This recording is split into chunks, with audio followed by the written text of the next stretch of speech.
And so the first step in preparing the meal is to knock together our simple, quick and easy horseradish cream.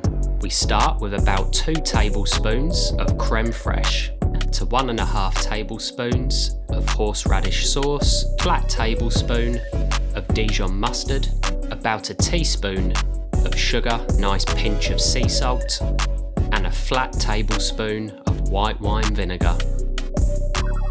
Give that a really good mix through, give it a little taste and adjust it as you need. And there we have our beautiful horseradish cream.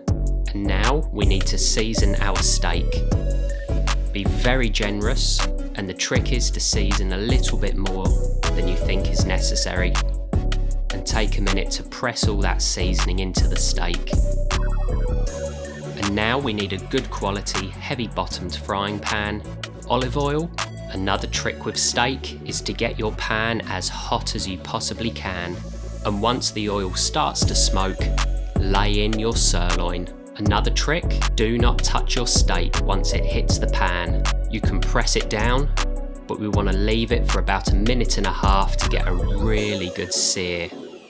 You can press it down with your tongs to get a beautiful crust on the steak.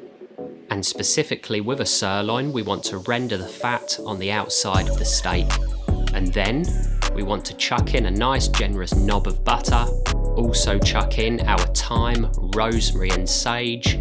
Chop your bulb of garlic in half and chuck that into the pan as well. It's another 1 minute or 2 and keep basting the steak with the beautiful nut brown butter. After another couple of minutes, we need to pop our steak onto a plate or a chopping board and give it a good 7 to 10 minutes to rest. Really, really important, guys. And while our steak rests, we want to pan fry our lovely asparagus. Clean out your pan and get it back up to a very high heat. Bend the asparagus to snap off the hard stem at the bottom and chuck those back into the pan. Give them a good season and then move them around in the pan for a couple of minutes. They will not take long.